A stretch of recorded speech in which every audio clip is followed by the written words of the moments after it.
certainly wish we had smaller coaches or a higher chair, but anyway. Look, I have got some prepared remarks and then I'll throw to John and Dean because they're obviously the stars of the show. But today is a momentous day in the history of the Sydney Swans, and it is a day of reflection and celebration for what has been, and it's also a day of optimism for what lies ahead under the leadership of Dean Cox. It was, I guess, 18 months ago that John Longmire advised us that he felt that his time as a senior coach was approaching, and he was unsure if that would come at the end of the 2024 season or 2025 season. As a consequence of that, we commenced a structured plan for coaching succession, and John's last contract extension did cater for his retirement at either the end of 2024 or 25, and our discussions centred on both succession and also, I'm very pleased to say, on the prospects of John remaining with the club post his coaching career. Last week, John advised Tom Harley and myself at lunch that after long and careful consideration over the course of the year and subsequent to the end of the year, that he felt that now was the right time to step down for himself and for the club. We respect this decision, but I must say it was a very courageous and I know difficult decision for John. John arrived at the Sydney Swans in 2002. He was a fresh-faced man at 32. He served as assistant coach under Rodney Eade and Paul Roos before ascending to the senior coaching role in 2011.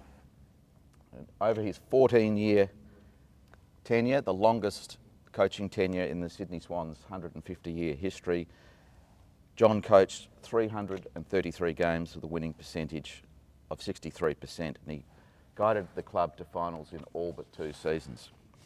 Under his leadership, the Sydney Swans participated in 5 grand finals, obviously winning the 2012 premiership.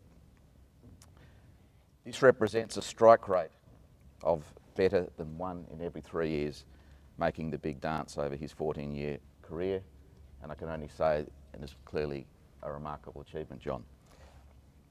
I'm very pleased that John has agreed to remain at the club in the role of Executive Director of Club Performance post his retirement as Senior Coach. And this follows in a similar vein after the retirements of Ron Barassi and Paul Roos, so it's a pretty good track record you're following there. John will report to Tom Harley, and he will be responsible for and implementing strategies that ensure that the Sydney Swans remains a leading high-performance club and the leading high-performance club in Australia. In the building we're in today, we've hosted over 120 businesses through our doors this year, and we believe that incorporating John's vast experience and his great knowledge, thirst for all things world best practice, which he's just returned from a trip in the UK where he's been doing exactly that. We believe that with his input into the club, in terms of club performance and the overall commercialisation of this building in particular, that the potential for revenue generation and commercialisation is unlimited. Next season will essentially be John's first since debuting as a player way back in 1998. 1988. The players, that was last century. I think your first game was in the UK, wasn't it, in London? So you returned, Battle of Britain. So it'll be a long time since John hasn't had a game day role in a formal capacity of on-field activities. He'll be an interested observer, and you can savour, John, the relative calmness and joy of being a fan, although God help any fan sitting in the vicinity of John on game day next season. On a personal note, I do want to thank John, Shelley, Tom, Billy and Sahara, who are all here today, for their enormous contribution to the Sydney Swans over the past 22 years. The Longmire family is very much part of our furniture, and we're very much looking forward to them remaining part of the furniture for many years to come.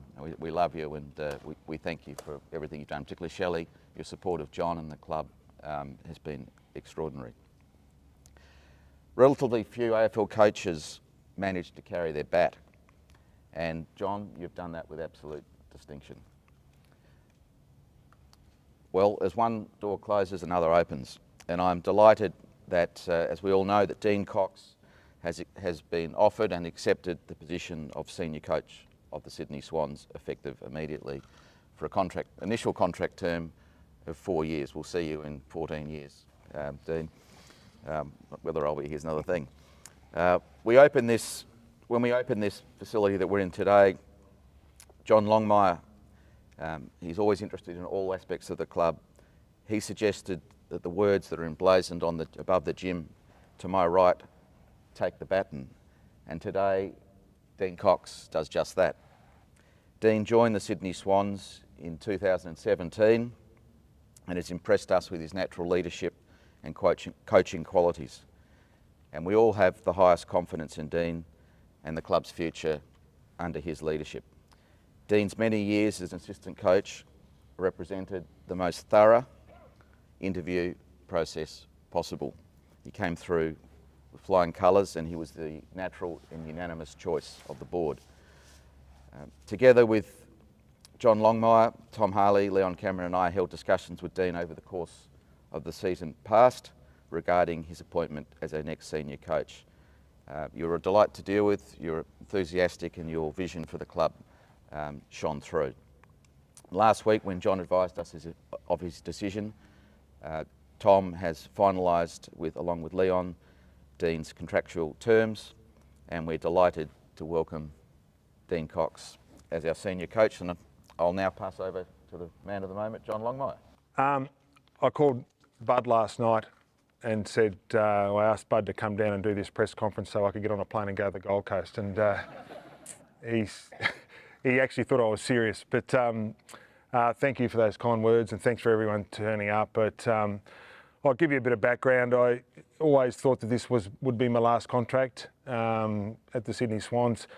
I was thinking, the end of next year was probably, if I could get through to that point, it'd be a good time to get through to that.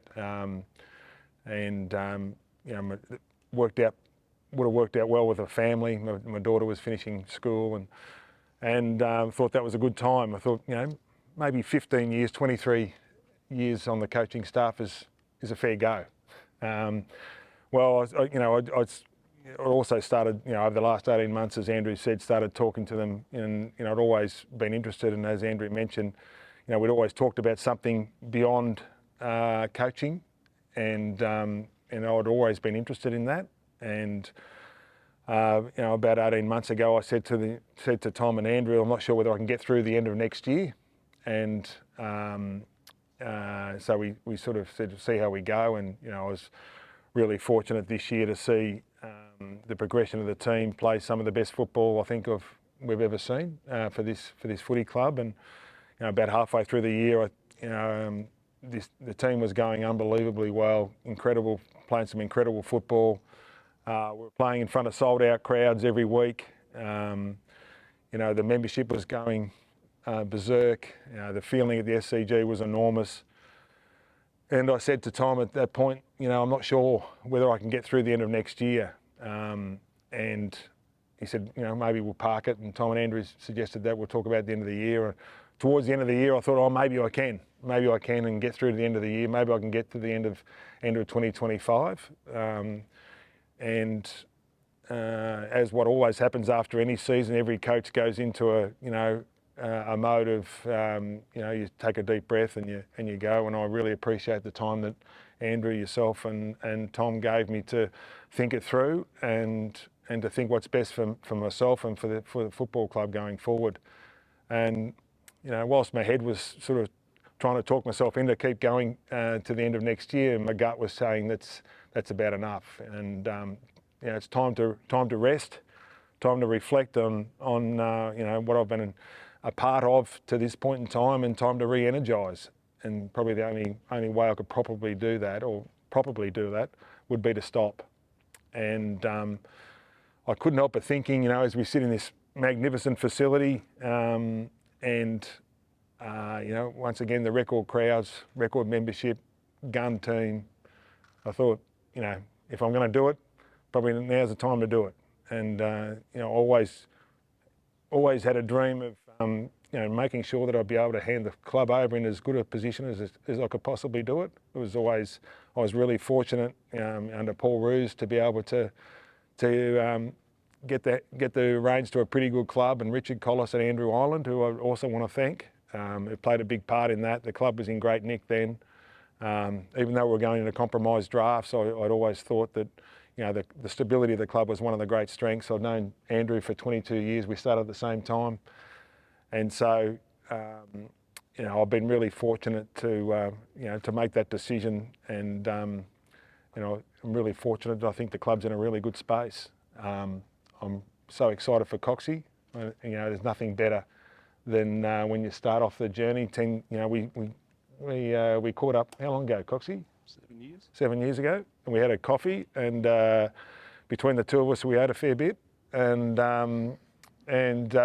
talked about maybe he and Kerry and the family coming over from WA, and from the moment that we met, we sort of had a great bond, really, didn't we? We sort of got on really well, and I so enjoyed his company. And fortunately, on the plane on the way home, he made the call with Kerry to journey across the other side of the country and commence his coaching journey. And I'm so pleased and proud to be able to sit here with Coxie today and be cheering from the grandstands as he goes forward. But I also want to, just before I open it up to questions, hand it over to Coxie. I wanted to thank everyone that I've been involved with. I wanted to thank our supporters who have been absolutely fantastic, so supportive of myself and the team, so enthusiastic. This year was another level at the SCG. I've never seen anything like it. It was so exciting.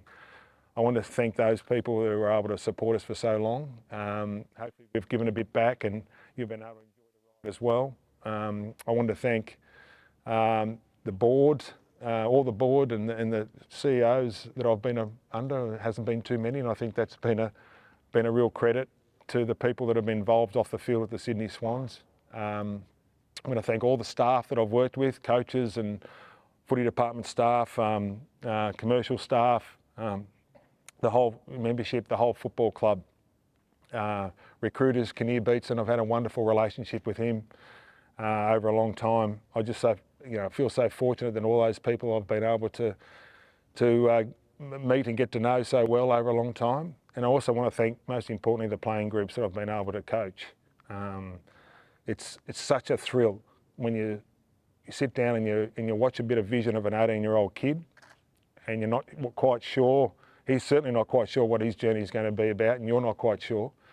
And then when you call his name out, the thrill that he has on his face and his family's face, and then to get to know them.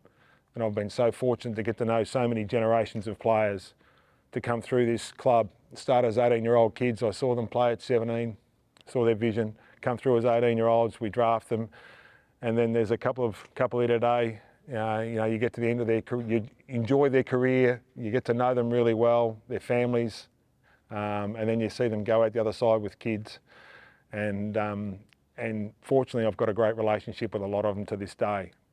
That's the highlight of my career, to be able to, have those relationships that I've got with a lot of the people that I've worked with or coached. And I still feel so very fortunate. And lastly, obviously, I want to thank Shelley and the kids. It's a bit of an interesting journey in the family of a coach. I've been lucky to do it at this club with the support of this club, but couldn't have done it without my wife and 3 kids. That's all they've ever known. 3 kids. We came up here and none of my kids were born, and they've all gone through school up here, and now they're sort of wanting to spend time without me because they're trying to do other stuff. But I really thank them for the support that they've given me, and the fun that they've had along the way as well. Well, firstly to Andrew, Tom, Leon and the board, thanks very much for the opportunity to be able to coach this amazing football club. The 7 years ago when I arrived as an enemy for so many years, to be a part of the family now, and to have the ability to be able to move forward as an organisation, I'm forever grateful for. I understand it's a huge responsibility one I'm looking forward to, and will do my best way possible. To John, it's to have a coach or to be involved in an organisation for so long and to have an impact like you have had is profound. I've been fortunate enough to see that firsthand, and I think everyone here, from staff, players, current and past, would say exactly the same. You've left a huge footprint on this organisation and will continue to do so, but from a coaching point of view, you've been an amazing mentor, a great friend, and hopefully I can continue to make you proud of this football club and this playing group going forward. So to the players and the staff, I'm really excited about the opportunity. Can't wait to get involved. You're all amazing people, and that's what makes this club so great. Everyone tries to do their best for the common goal. We'll be there for each other, and we'll continue to do that. So it's not really all about me, it's more the opportunity to be able to celebrate John and the amazing career that he's had, and the impact he's had on this footy club. So any questions? Did you enter the grand final knowing it would be your last game as coach? I didn't know. I didn't know at that point. Sometimes you need just a bit of time to work it out. In my last game as a player was a premiership, and I sort of pulled the pin after that. I didn't know whether that'd be my last game or not. I wasn't 100% sure. It's hard to know exactly at that point in time. All I know is that halfway through the year, and even before that I was talking to Tom and Andrew about it, that I wasn't quite sure, and so I just felt like I needed to stop and rest and reset and regenerate, and it's very hard to do that when you're coaching, and so I didn't know at that particular point in time, and it takes a bit of time to wash through as far as the decision. The decision to go forward for this footy club was really important, so I needed to make the right call. In hindsight, was the big loss to Brisbane a factor? I may have made the decision to not coach if we'd have won, and maybe even got to that decision quicker. So all I know is I was thinking about that long before then. I was thinking about that and discussing with Tom and Andrew during the year. And part of my responsibility as a coach, which I've seen firsthand under Roosie, was to make sure that the club's in a good spot. That was always at the back of my mind. It's not always just about one game. It's always about making sure, I learned off one of the best in that regards to be able to make sure that you leave the place in a good spot, and I was always conscious of that. I never wanted to just up and out. It was always conscious when we go to the draft table to make sure we look after the future, but also look after the now. And part of that was also making sure that if I had those thoughts, to convey it to Andrew and Tom. I'm so lucky to be able to have a good relationship with them and can talk to them about anything, which I have. It's quite, I don't know, it's normal for me, I guess, but and Andrew and Tom, but it's, I feel fortunate that I can talk to them about anything. And so, when it became clear that I was starting to think about it, we needed to make sure that, the future was shored up, and that was beyond any one game. John, when you were wrestling with this decision mid-year, can you just explain what the sort of thoughts were that were going through your mind about lacking? What was it that you were lacking? Can you just take us through that process? Well, not so much lacking. It just it's hard to describe. I think it's anyone that goes through this process, and I'm talking about any position in any field. It's not just coaching. It's whether you're a CEO, and Andrew and I have spoken about it. It's the same, and you just get to a point where you think. I'm not sure what you think, but 14 years and 22 years at one, on the coaching staff, and 14 years as a senior coach. I've had a pretty good go, and what I was conscious of is I really value the relationships I've been able to build right through the footy club. From the board, and I see Basil Sellers here and Peter and so many people that have meant so much to this footy club for so long, that have been able to keep this footy club afloat. And I've got to know them, people like Craig Kimberley and all of that are over the years that I've got to know on a personal basis really closely. And so, when you're so so ingrained and spent so much time here, and you get to know so many people, you start to think a little bit beyond yourself and what's the best thing to do for the footy club. And I just felt like the best thing to do for the footy club was to hand over to Coxie. He's ready to go. Nevertheless, Andrew said it was a really difficult decision for you. How difficult was it to make that final call? Oh, it's always difficult because I love working with the players. I love working with the staff. I love working, for this footy club. I feel absolutely grateful that I've spent so much time here. Just, can't believe my luck. I was lucky to play 12 years at North Melbourne through a pretty successful era. Couldn't believe my luck there, and couldn't believe how fortunate that I've been to end up here and for so long. I've so fortunate, and some of the players I've been able to coach, some of the staff I've been able to work with, but also this playing group now.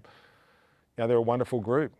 We've had some great times together, and I'm very close to a lot of them. I can see them out there now. I won't look at them too much because I'll end up having a big sook, but they meant a lot to me. So that was probably the thing was just those guys. But I know full well that this club's in great hands with Coxie and with that playing group. They're awesome. Executive Director, Club Performance. What does the title mean? How can you make it work? Because we have seen some train wrecks in AFL and rugby league in the past. And does that still make you effectively Coxie's boss?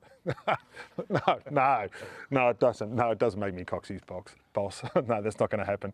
No, I mean, I've been, as Andrew hinted on before and talking to Tom, I've been really interested in things, in the footy club's performance. Clearly, that's my responsibility every week, year in, year out. But I've always thought a bit broader than that. I was lucky I worked at IMG for a period of time and got a great grounding in a different feeling of my job there. I really enjoyed that. I did some stuff at the Players Association. I've done different things over my time that really made me sort of think a bit differently about the game of football. And so, whilst I've been coach of this footy club, I've loved the fact that our staff, and I've been really, looking at those guys and thinking, it'd be pretty good to do some of that stuff too. Think a bit about the strategy, and I've been fortunate enough to travel a lot overseas, and I've just come back from another trip and thinking bigger picture things, and I'm looking forward to getting my teeth into that. I'm certainly not involved in the day-to-day running with Coxie. That's his domain now, but I'm looking forward to building this footy club and making the most of this facility. You mentioned the sooking. Did you have a bit of a sook when you told the players? Oh, a little bit. I sort of tried to keep it together, but as the players know, over the years when there's been any retirements, I've been hopeless.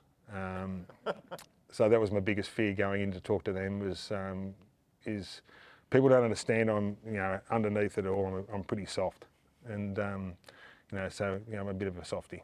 Was it always your intention, John, to leave the club the way you came in with an internal successor, even before Coxie became the standout candidate in the last couple of years? Was it always in an ideal world to have an internal successor? Oh, I think that sort of evolves over time, doesn't it? Really, it's up to the club. They're the ones that I guess that are, ultimately, ultimately it's the club's decision. Andrew and Tom and the board, it's ultimately their decision to look after the future of the footy club. But, if I can play a role in that, as I saw with Ruse, if we can play a role in that, that's our, that's great. We feel good about that. But it's not our decision. We're just there to hopefully give responsibility, and we've been able to do that with Coxie and our other coaches as well. Try and give them responsibility, the opportunity to grow, and if that works out and the club are happy with that, fantastic. Is the door totally shut on coaching into the future, or? I can only just comment on how I feel today. I need to rest, and I need to regenerate myself into whatever I do in the future. And my first thoughts are, what can I do here? That's my, what can I do with this? What can we do with this? It's a pretty good joint. And if the Tassie Devils came knocking, would you be interested? I'm not talking about the Tassie Devils. Let's just get through today. John, I think my question is not why you're running out of steam, but how did you maintain it all this time, to keep reinventing the team, be perennial contenders? It's a 24/7 job, isn't it? Yeah, I kept on feeding the steam engine. I'm a good eater. But no, it's a good question. I've been able to see generations come through, and I don't think people sort of really appreciate how hard it is, the AFL competition with a draft and a salary cap and the draw. All the things are designed to play finals one year and be out the next. I've just got back, as I said, from overseas, and they can't believe how many challenges there are in the competition to be able to stay at that level. I've been really fortunate that the players that we've had before my time, and some of them are here today, they have been great role models for the next group coming through, and I've seen that firsthand. I've seen it work. They've been able to set up a system that, without it being formalised, that this is what we do, and that's been really important to be able to see. And I've been, incredibly lucky to work with so many good people. So many great coaches, great mentors, great friends, and people like Kinnear, Andrew Ireland, Dean Moore, Charlie Gardner. These guys that at the coalface of footy clubs, with the coaches have been incredible to work with and really good fun. So it's been fantastic, and it hasn't been hard to do. It's a challenge. The industry's a challenge, but it's been enjoyable as well. John, you mentioned Paul Roos before, his similar sort of transition period away from the head coaching role. Is there anything you can learn from the way he approached that, having also sort of seen that? I haven't got enough money to buy a property in Hawaii. Although I spoke to him today and said maybe save a room up when I go over there. But no, I don't plan on going to Hawaii. So that's the thing that I won't do that Roosy's done. But no, I think this is about this one now, and it's about the club going forward and these blokes here in Coxie and the staff going forward, and that's what I'm excited about. I think you learn from the past, but you embrace the future in whatever you do, and we'll embrace the future. John, if you look back at your legacy, and I'm sure you will, you've been incredibly consistent. You've made the 5 grand finals, won 1 and lost 4, and 3 of them have been big ones. How will you reflect on those grand final losses? Oh, I think that's just part of life. It's I think in the end we would have loved, not for myself, because I was always confident in what I can do. So it wasn't about myself. Grand finals. It's more about the people. It's more about the other people. It's more about the players. It's more about the board, Andrew. It's more about the staff. It's more about the supporters, your playing group. It's more about that. I didn't need it for me. It's more about the other people. But that's part of sport. And what you can't underestimate is how hard it is to play finals every year, and how difficult it is to be top 4, and how hard it is to get there. It's a real challenge, and we've been fortunate to be involved a lot. And I look at the blokes out here that have played 20 plus finals games, and I think that's always been a big driver of mine. What does it mean to you, the fact that you feel like the club's in a good place, and that was really important for you, but also the fact that footy is in a good place in New South Wales? That must be something that you get a bit of extra satisfaction.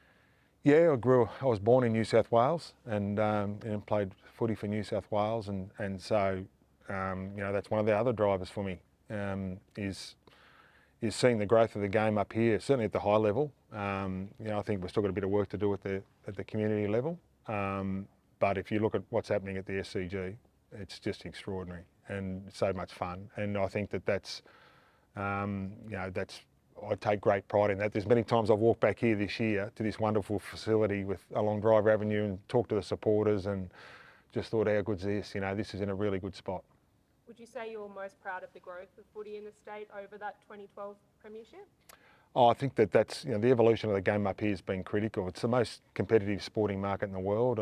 From a coaching perspective, I'm fortunate to know a lot of the coaches up here, and I've learnt so much from rugby league, union, the soccer guys. I've learned a lot from them. But what I've really looked back on, when I started in 2002, there was hardly a goalpost up here, and now I go around and just take great pleasure in seeing a lot of the goalposts that are up, and a lot of the schools are now playing sport, which my kids were part of. Wasn't playing AFL at the start, but now they are.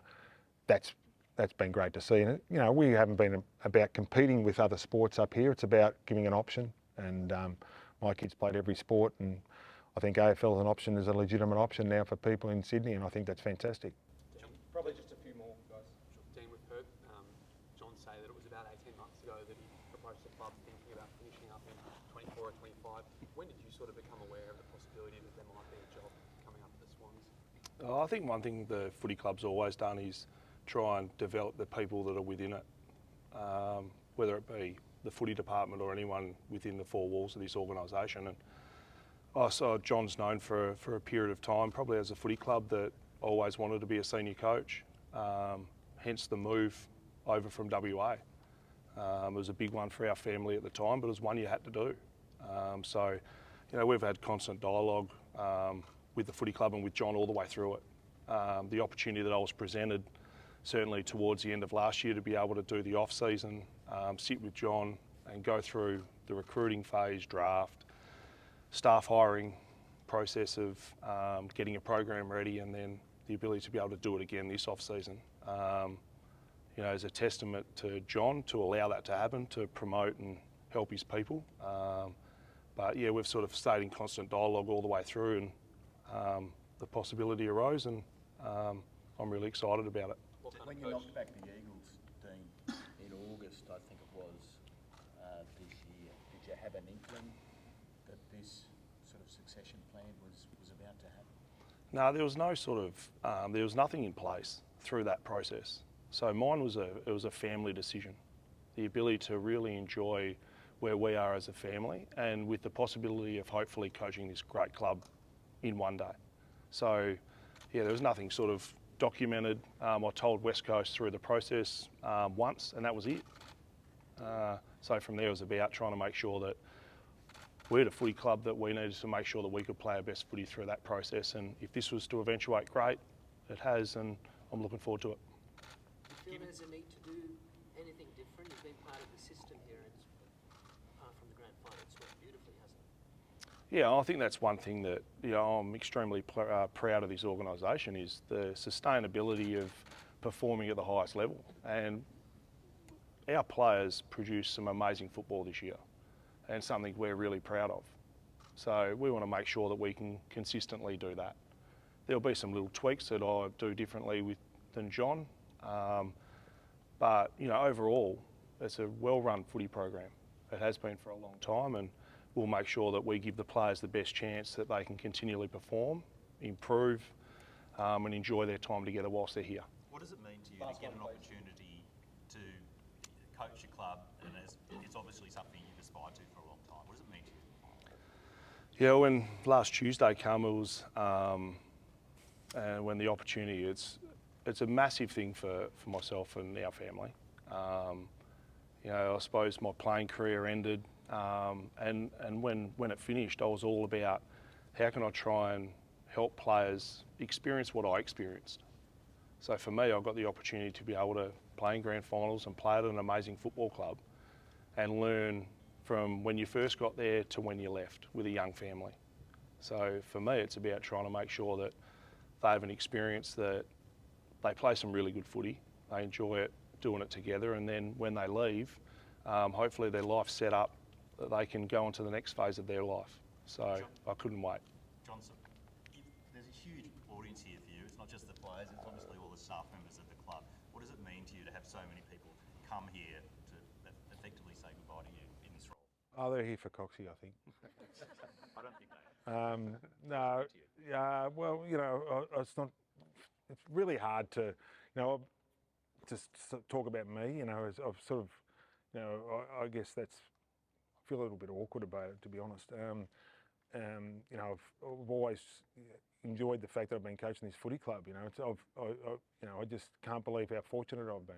You know, the people that I see over the left that are not involved in the day-to-day footy program that essentially make the club work so we can spend money, is you know, we're forever grateful for. You know, I'm fortunate to have this, you know, so many people that have enjoyed the ride, and hopefully our supporters have as well. I mean, you know, we wanted to build you know, and keep building a sustainable footy club. We don't get everything right.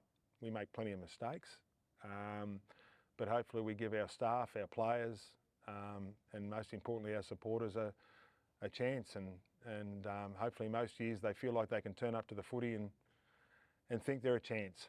And if our supporters and our players and our staff can feel like that, that's what gets me out of bed. Thanks, John. Thanks very much, guys. Thanks, mate. Thanks, mate. Thank you. Good stuff. Thank you, Matt. Thank you.